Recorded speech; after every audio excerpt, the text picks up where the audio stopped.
स्वागत मु लोपामुद्रा आपण देखुछंती कलिंग भारत देखिबा वर्तमान समय देश एवं राज्यर गुरुत्वपूर्ण खबर जहाँ प्रति सेकेंड आपणक पाख आखरे एवं देश दुनिया रे घटी थाए जहाको आमे कहिथांती राजनीति।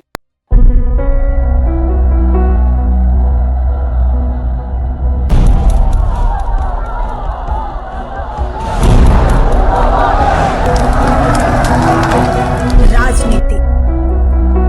जेउठी गोटे ही सत्य जितिबा जेकोसी मूल्य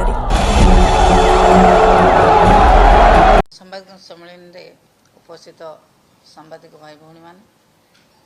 आम गहन अच्छा आम वरिष्ठ नेता पूर्वतन मंत्री वरिष्ठ उपसभापति श्रीजुक्त देवी प्रसाद मिश्र महोदय आपण माने गोटे कथा देखुचंती जे बिजुबाबू विरुद्ध रे जड़े एमपी को भली भाव में खराब वक्तव्य देइचंती जे इतिहास भूगोल जानी ना बिजुबाबू विषय किसी न जानी जो भली भाव में वक्तव्य देइचंती बोध हुए तांको दलर नेता को खुशी करिया पई मानसिक विकारग्रस्त थाई पारंती। आमर प्रिय नेता कहि सारिचंती जे तांकर मानसिक चिकित्सार आवश्यकता अछि। जदि बिजुबाबू विषय से किसी जानी थांते ताले से एभली वक्तव्य दे न थांते। बिजुबाबू होचंती एभली एक ओडिया प्रबाद पुरुष बिजु पट्टनायक से चाइना युद्ध बेले जो भली काम करुथिले आपण मानकु आमर प्रिय नेता नवीन पट्टनायक महोदय कहि सारिचंती तांको बापा किभली भाव में चाइनीज मानक विरुद्ध रे लढुथिले। केवल सेतिक नुहे इतिहास पृष्ठा खोलिले आपण माने देखिबे इंडोनेशियार मुक्ति संग्राम रे सुकर्ण को किभली भाव में से उद्धार करी इंडोनेशियार मुक्ति संग्राम रे से साहाय्य करथिले एवं भारत वर्ष को स्वाधीनता आनिया पई केते थर से कारावरण करथिले बिजु पट्टनायक एक कथा आपण माने समस्ते इतिहास रे जानिचंती। जे न जानिथिबा लोकटिए बिजु पट्टनायक भली लोकंको एभली भाषा कहिबो आकु प्रत्येक ओडिया सुनिबे ये बहुत कष्टदायक कथा। जो माने कहउचंती ओडिया अस्मिता कथा कहिकी शासन को आसीचंती सेमानक मुहरु एपर्यंत पदुटिए बाहरला नाही जे बिजुबाबूଙ୍କ विरुद्ध रे तांकर दलर जणे एमपी एभली भाव में वक्तव्य देले किंतु ओडिशार जो माने निर्वाचित होइके जाइचंती एमपी माने एपर्यंत पदे कथा कहू नांती लोकसभा रे आमर राज्यसभा रे जो एमपी माने आम दलरु जाइचंती सेई माने आज राज्यसभा रे कथा उपस्थापन करिचंती एवं बिजुबाबू को जो भली भाव में असम्मानजनक कथा कह जाइछि ताकु प्रत्येक ओडिया निंदा करछंती। ओडिशार प्रत्येक मनीषक प्रति यह कष्ट देइछि। सारा भारत वर्ष रे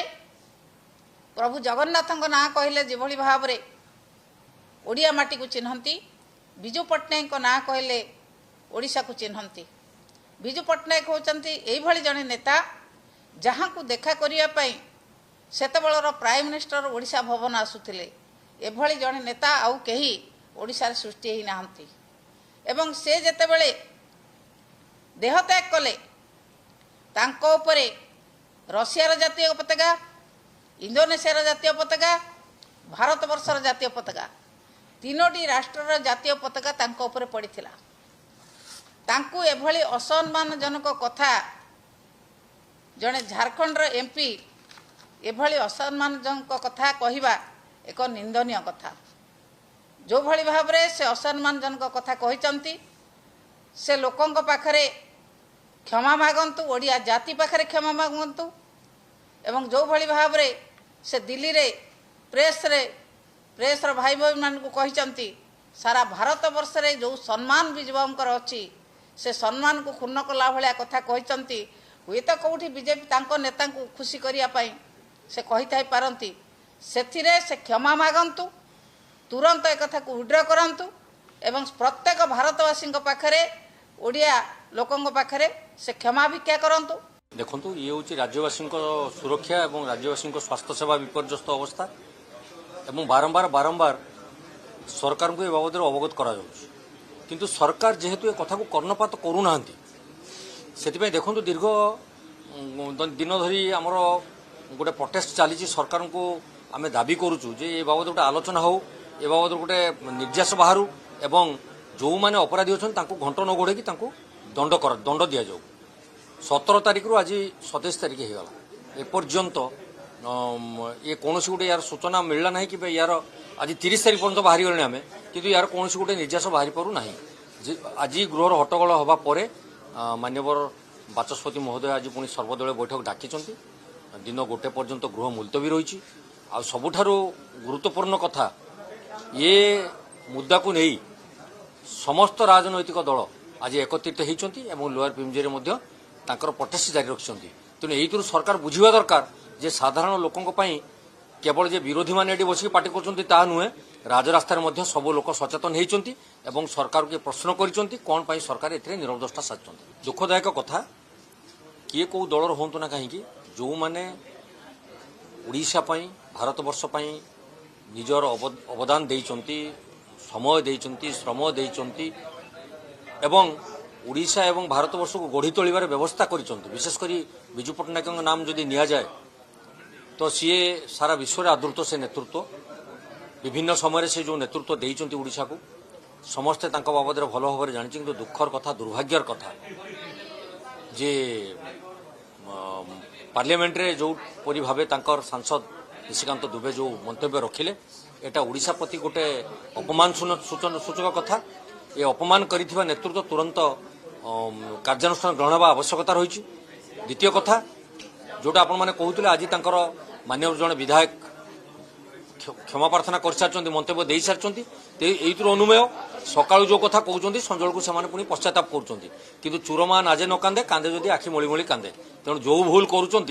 से भूल को सुधारिबा दायित्व तांकर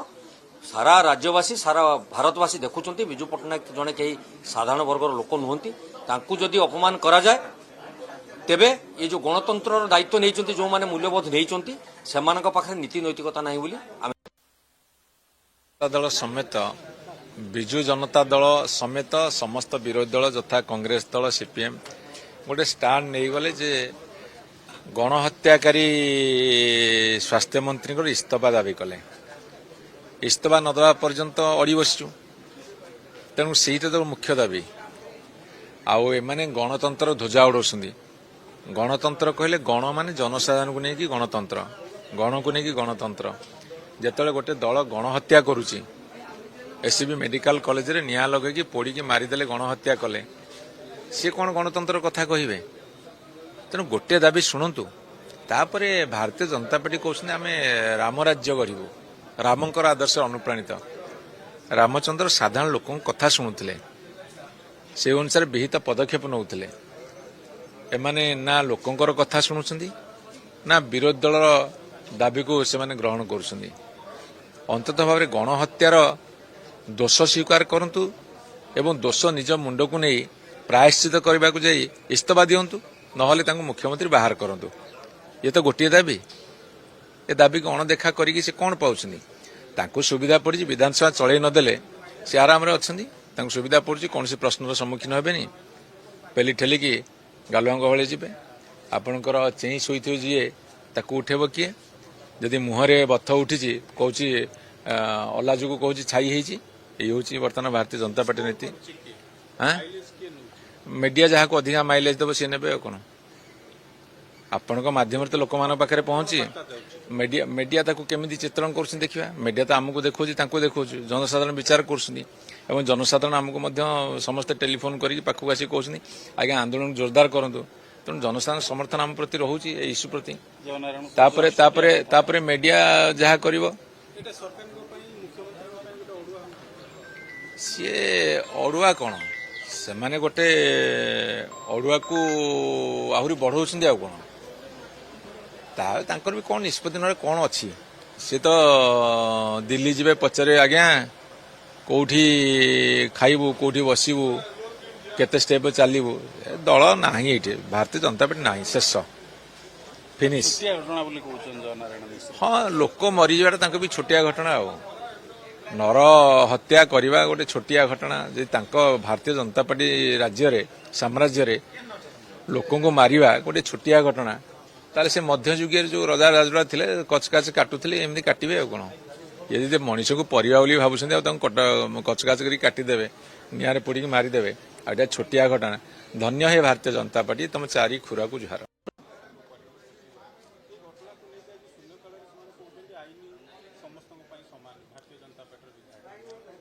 देखो आईन समस्त सामान यहाँ को आम भी मानुचु गणतंत्र लोकतंत्र प्रजातंत्र को सम्मान दौचु संविधान को सम्मान दौचु माननीय सर्वोच्चतम न्यायालय को आम सम्मान दौचु पुलिस प्रशासन को सम्मान दौचु सरकार को सम्मान दौचु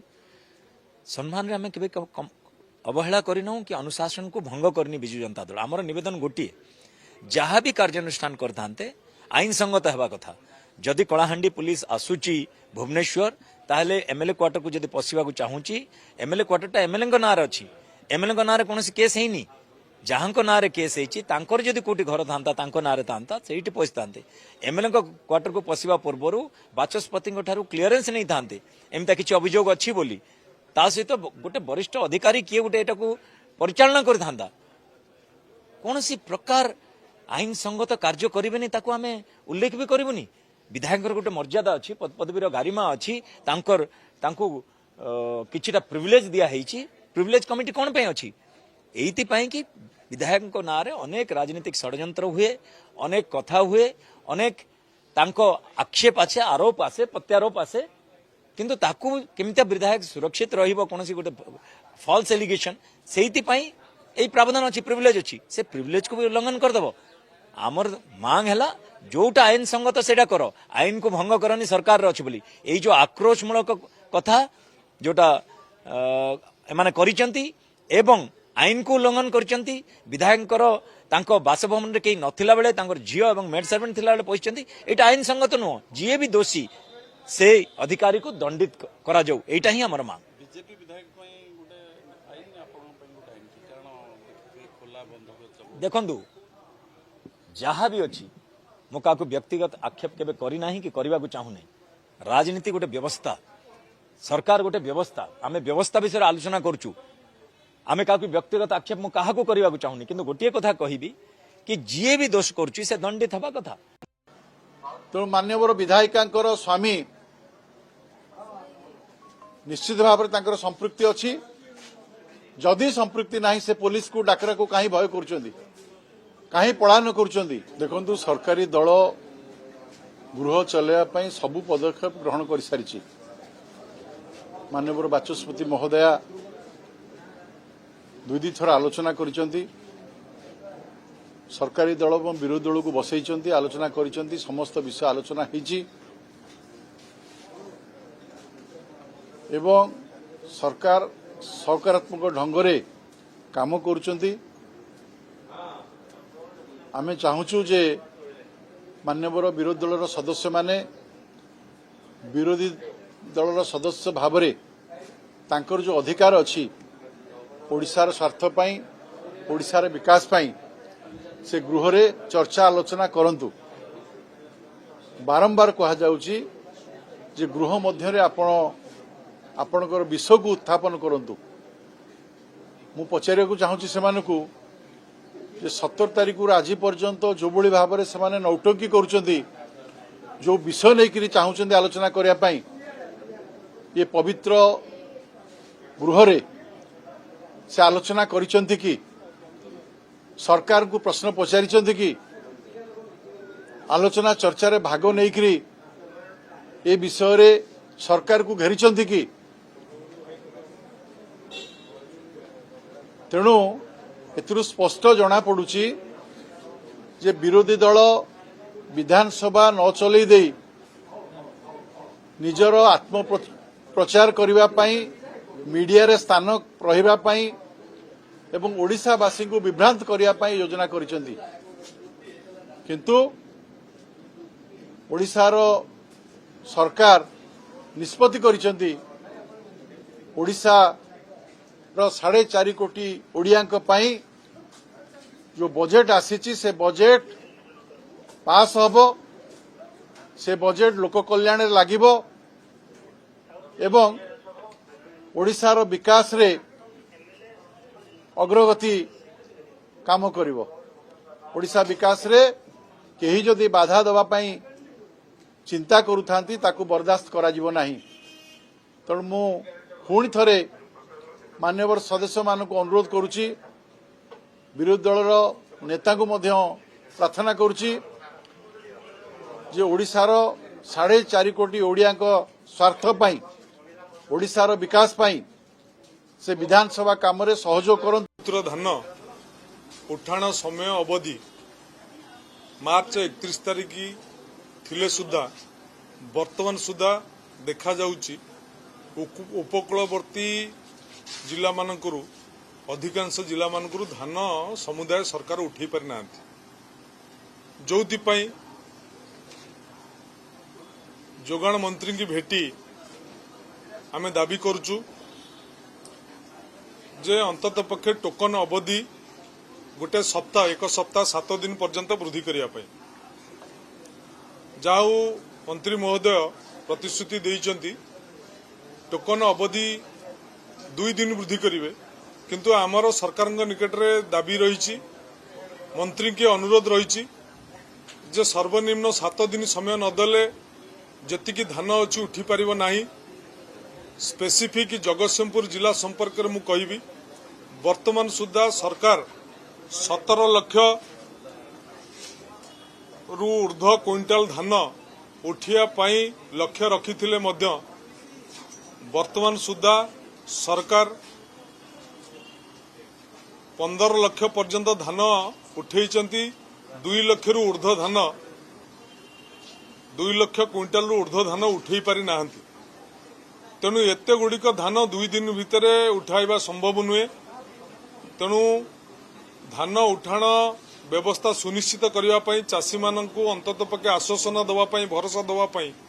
सरकार निकट में आमर दाबी अंतत पक्षे टोकन अवधि 7 दिन पर्यंत बढ़ा जाऊ एवं जो चाषी मानू टोकन दि जाइए समस्त धान सरकार उठाण करंतु। यह होची आज मंत्री कतिरे मोर दाबी थिला एवं मंत्री से संपर्क में सकारात्मक पदक्षेप नौचंती। आशा करी ए कथा को सरकार ग्रहण करी कार्यकारी करेंगे। आपण माने जानी खुशी हेबे हमर ए वर्ष पार्टी प्रोक्योरमेंट ऐतिहासिक रेकर्ड हासिल करिछि। वर्तमान सुधा आमे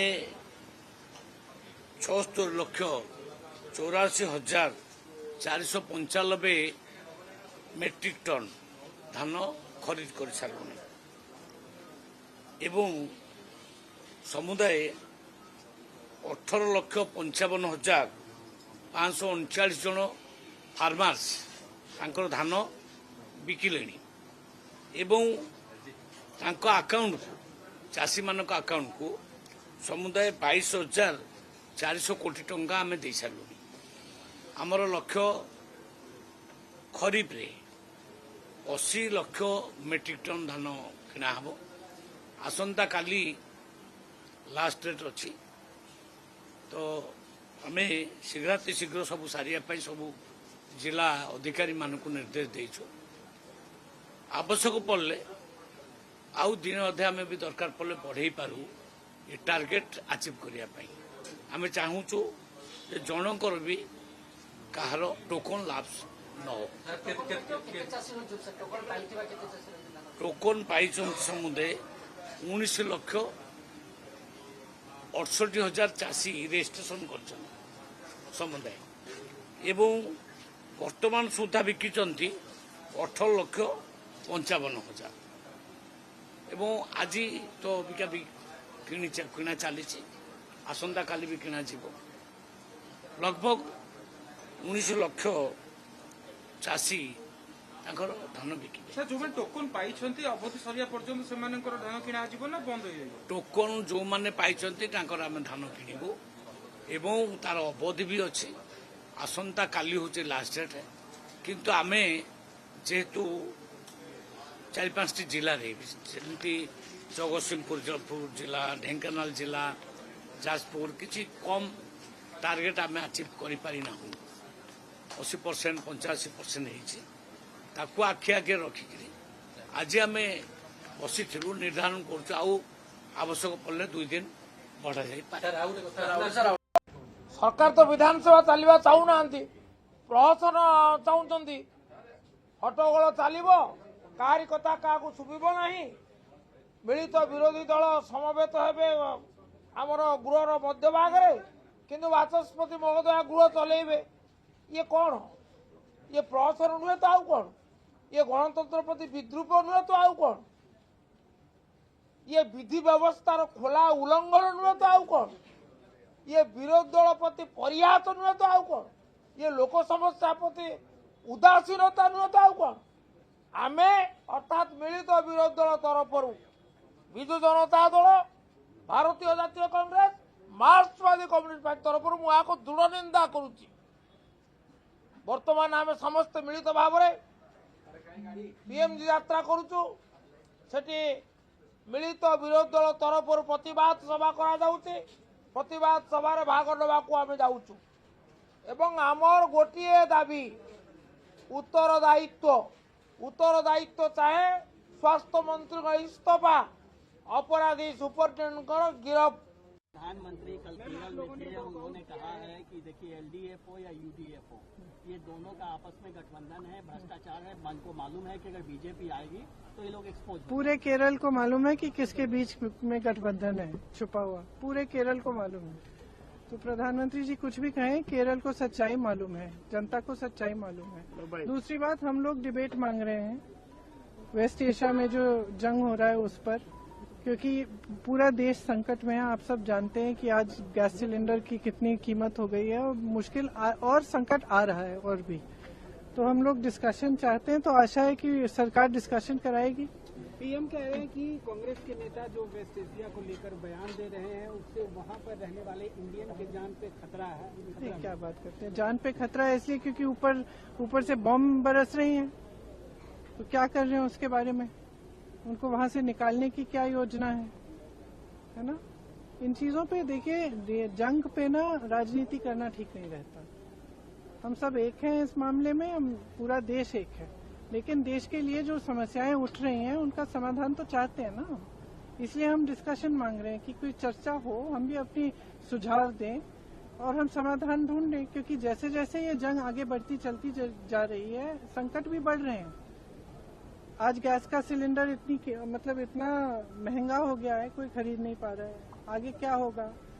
पेट्रोल, डीजल, तेल, ये सब इनमें कमी होगी। तो इसके लिए योजना क्या है सरकार की, थोड़ा बहुत बताया है। इसमें अच्छी तरह से चर्चा होनी चाहिए ताकि हम सब एक साथ होकर, एकजुट होकर कोई समाधान ढूंढ पाए। Now, just when I started this speech, I happened to look at this mic. ഞാൻ ഇവിടെ സംസാരിക്കുന്നതിന് തൊട്ട് മുമ്പ് ഞാൻ ഈ മൈക്ക് നോക്കുവാൻ ഞാൻ ഇടയായി. And on this mic is written country of origin China. ഞാൻ ഈ മൈക്ക് നോക്കുമ്പോൾ ഇതിൽ മൈക്കിൽ എഴുതിയിരിക്കുന്നത് ഇത് ചൈനയിൽ നിർമ്മിതമാണ് എന്നാണ്. And I'm wondering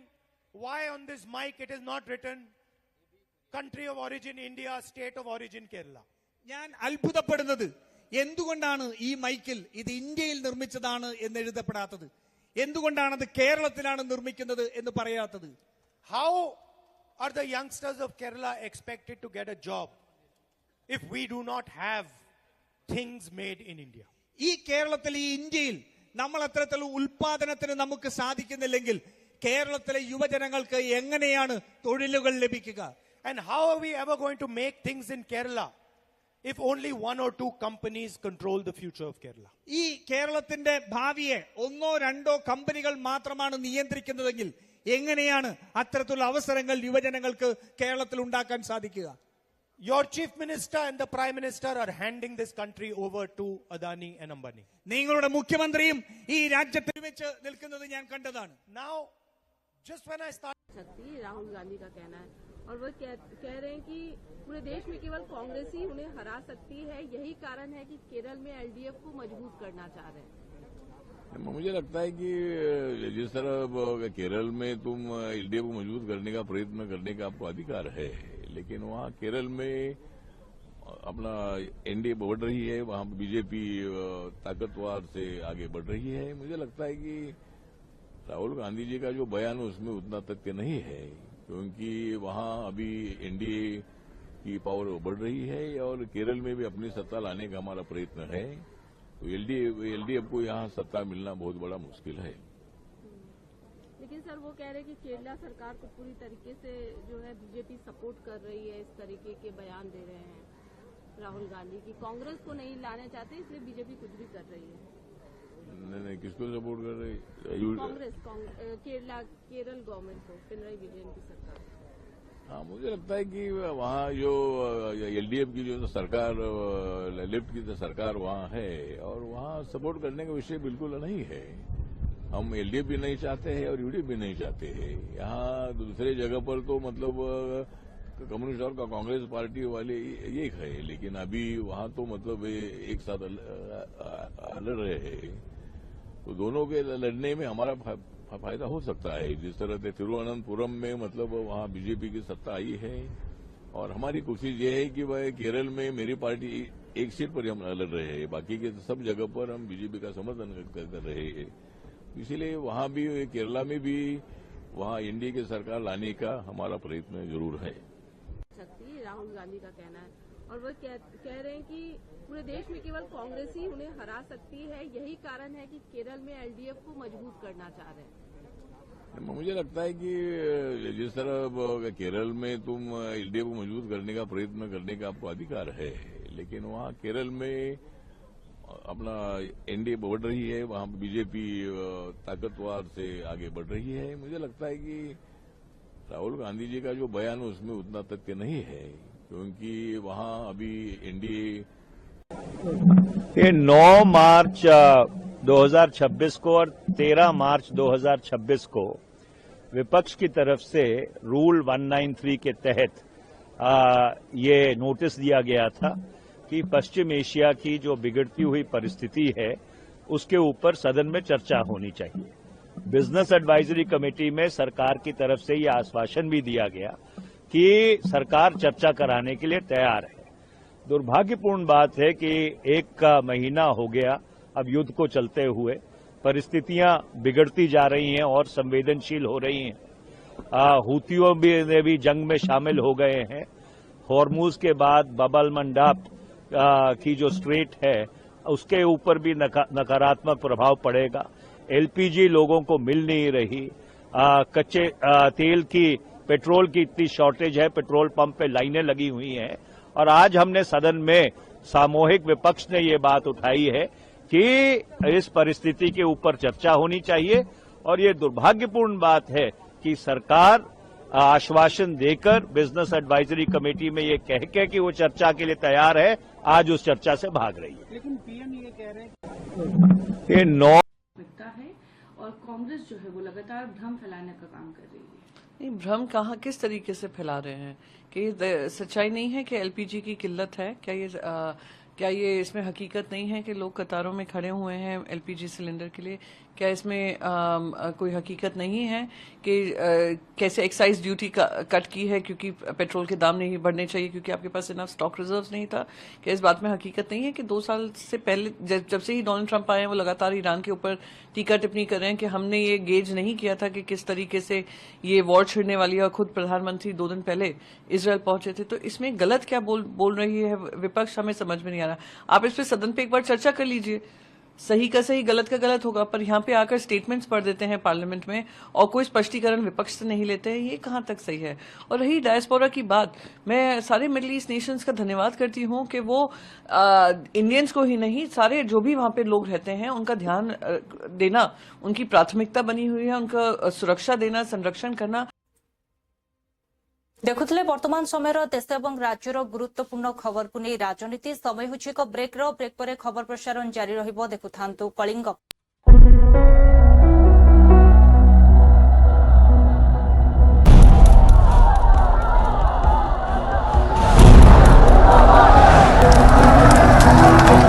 राजनीति